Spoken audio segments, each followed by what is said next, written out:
एक बार की बात है, एक शहर सोहना में राजेश का ट्रांसफर होता है। राजेश अपने घर जाता है और अपनी पत्नी शोभा और माँ आरती से बोलता है। अरे माँ, मेरा ट्रांसफर फिर से हो गया है और इस बार हमें सोहना जाना है। राजेश की बात सुनकर आरती गुस्से में बोलती है, पता नहीं कौन सी नौकरी करता है तू। जब देखो यहाँ वहाँ पोस्टिंग होती रहती है, कभी एक जगह टिकेगा या नहीं।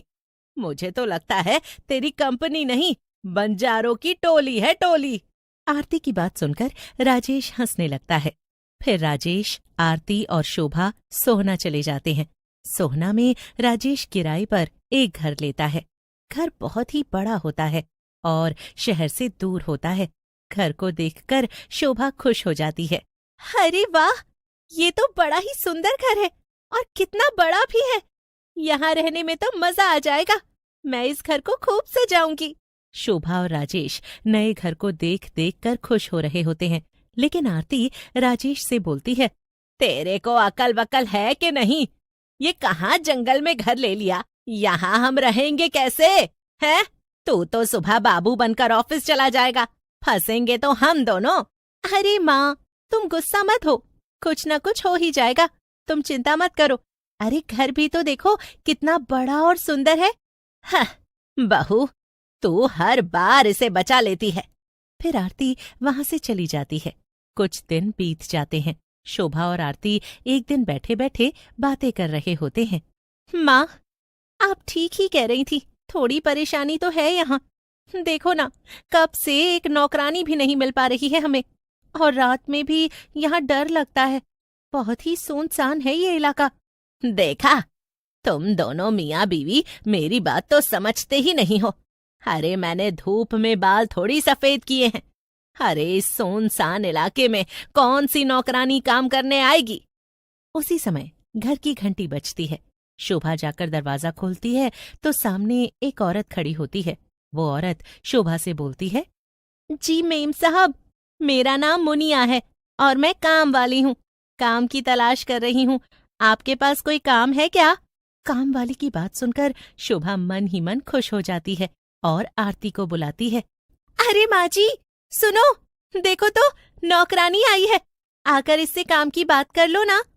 अरे रख ले पैसे पूछकर, मैं मना कर दूंगी तो क्या नहीं रखेगी तू नौकरानी? वैसे भी एक काम तेरे से ठीक से नहीं होता। फिर आरती के कहने पर शोभा काम वाली को काम पर रख लेती है और उसे घर के अंदर रसोई में ले जाती है। देखो मुनिया, ये हमारी रसोई है और तुम्हें बर्तन यहीं धोने पड़ेंगे। मालकिन, मुझे पता है आपकी किचन कहाँ है और कौन सा कमरा कहाँ है। मुनिया की बात सुनकर शोभा घबरा जाती है। तुम्हें कैसे पता कि कौन सा कमरा कहाँ है? तुम कोई अंतर्यामी हो? शोभा को यूं घबराते देख मुनिया हंसते हुए कहती है, अरे मालकिन, आप भी ना फिजूल में घबरा रही हैं। मैं पहले भी इस घर में काम कर चुकी हूँ। आपसे पहले यहाँ एक साहब रहते थे।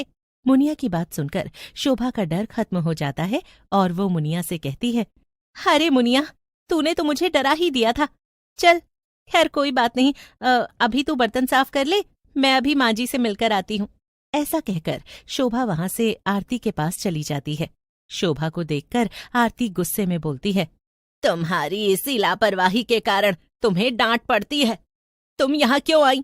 पता है ना, काम वाली नई है, कहीं कुछ चुरा लिया तो? चलो अभी उसके पास जाओ और काम करवा कर ही वहां से हटना। आरती की बात सुनकर शोभा वहां से चली जाती है, लेकिन उसे बहुत ही गुस्सा आ रहा होता है।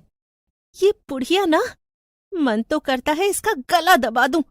मेरे हर काम में इसे गलती के सिवाय कुछ नहीं दिखता। जितनी मर्जी सेवा कर लो इनकी, लेकिन बहुएं तो हमेशा ही खराब होती हैं। शोभा गुस्से में कामवाली के पास पहुंचती है। कामवाली शोभा को देखकर बोलती है, मालकिन, आपके बर्तन कर दिए हैं, बस आप थोड़ी देर और रुक जाओ, मैं सफाई भी कर देती हूँ। शोभा बहुत सारे गंदे बर्तन देकर गई थी।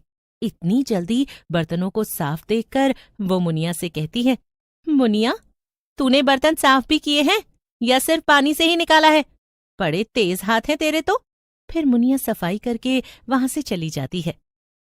रात में आरती अपने कमरे में सो रही होती है, तभी उसे अपने बेड के नीचे से किसी के रोने की आवाज आती है, जिससे आरती जग जाती है। हैं? ये कैसी आवाज है और मेरे बेड के नीचे से क्यों आ रही है? आरती नीचे झांक कर देखती है और नीचे देखते ही वो घबरा जाती है, क्योंकि बेड के नीचे एक औरत की लाश पड़ी होती है। मर गई रे! अरे, यहाँ मेरे बेड के नीचे लाश है, मुझे बचाओ! और भागते हुए शोभा और राजेश के कमरे का दरवाजा खटखटाती है। आरती का चिल्लाना सुनकर शोभा और राजेश उठ जाते हैं। तुम दोनों यहाँ घोड़े बेचकर सोते रहो, माँ चाहे मर जाए, लेकिन तुम दोनों की नींद नहीं खराब होनी चाहिए। आरती की बात सुनकर राजेश उसके कमरे में जाता है, लेकिन वहां उसे कोई नहीं दिखता। ये देखकर राजेश बोलता है, माँ तुम भी बहुत जल्दी घबरा जाती हो, देखो कहाँ है लाश, यहाँ तो कोई भी नहीं है। नहीं नहीं राजेश बेटा, मैंने उस औरत की लाश को यहीं देखा था, मैं इतनी बड़ी गलती नहीं कर सकती। आरती को घबराया हुआ देखकर राजेश आरती को अपने ही कमरे में सुला लेता है। फिर कुछ दिनों तक सब कुछ शांत रहता है और आरती भी सब भूल जाती है। फिर एक दिन जब मुनिया काम कर रही होती है तो आरती मुनिया से कहती है, हरी मुनिया, तुम्हें सूप बनाना आता है क्या? बहुत दिनों से मन कर रहा है। मेरी बहू को तो खाना बनाना भी नहीं आता। आरती की बात सुनकर मुनिया हंसने लगती है और बोलती है, अरे माँ जी, मुझे तो ऐसा सूप बनाना आता है जिसे पीने के बाद आपको कुछ और अच्छा ही नहीं लगेगा। मैं अभी बना कर लाती हूँ। आरती राजेश और शोभा को अपने साथ हुई सारी बात बताती है, जिसे सुनकर राजेश और शोभा भी घबरा जाते हैं। फिर अगले दिन राजेश के जाने के बाद शोभा वहां से सीधा रिया के घर जाती है और उससे बोलती है, रिया बहन, इस काम वाली के चक्कर में हमारी शांति चली गई है। आप सच सच बताओ, ये क्या बला है? शोभा की बात सुनकर रिया शोभा को मुनिया के बारे में बताने लगती है। दरअसल इस घर में एक सेठ रहा करता था। सेठ को अपनी नौकरानी मुनिया से प्यार हो गया, लेकिन ये बात उसकी पत्नी को पता चली तो उसने इस नौकरानी और सेठ दोनों को मार डाला। रिया की बात सुनकर शोभा की दिलचस्पी और भी ज्यादा बढ़ जाती है और वो रिया से कहती है, चलो ये तो ठीक है कि ये मुनिया वो नौकरानी है, लेकिन वो मालकिन कौन है जिसने अपने पति और मुनिया को मारा? आपने मुझे उसके बारे में नहीं बताया। वो मालकिन मैं हूं। मैंने अपने पति और उस दुष्ट नौकरानी को मारने के बाद आत्महत्या कर ली। ऐसा कहकर रिया अपने चुड़ैल वाले रूप में आ जाती है। उसे चुड़ैल के रूप में देखकर शोभा घबरा जाती है और घर से भागने लगती है, लेकिन शोभा ज्यादा दूर नहीं जा पाती। चुड़ैल यानी रिया उसके सामने आकर खड़ी हो जाती है और बोलती है, देखो शोभा, मुझसे घबराओ मत। मैं उस चुड़ैल की वजह से इस पृथ्वी लोक से नहीं जा पा रही हूँ। उसने मुझे बंदी बना रखा है। तुम चिंता मत करो, इस मुनिया की बच्ची को मैं मजा चखाऊंगी। ऐसा कहकर शोभा एक तांत्रिक के पास जाती है और उन्हें चुड़ैल के बारे में सब कुछ बताती है। तांत्रिक से बात करके शोभा अपने घर में जाती है। मुनिया वहां खड़ी होती है और बोलती है, अरे दीदी, कहाँ चली गई थी तुम? कब से मैं तुम्हारा इंतजार कर रही थी। चलो बताओ, क्या काम करना है? मुनिया की बात सुनकर शोभा बोलती है, मुनिया, ज्यादा बनने की जरूरत नहीं है, मुझे पता है ये सब तू कर रही है। शोभा की बात सुनकर मुनिया चुड़ैल के रूप में आ जाती है और बोलती है, अब तुझे पता है कि मैं कौन हूँ, तो तुझे ये भी पता होगा कि चुड़ैलें क्या करती हैं। अब तुझे भी मरना होगा। तू मुझे छू भी नहीं सकती, समझी? क्योंकि बजरंग बली मेरे साथ है। ऐसा कहकर शोभा हनुमान चालीसा का पाठ करने लगती है और सिंदूर को चुड़ैल के ऊपर फेंक देती है। लेकिन जैसे ही हनुमान चालीसा का पाठ खत्म होता है, चुड़ैल जलकर भस्म हो जाती है और रिया भी चुड़ैल के चंगुल से आजाद होकर चली जाती है।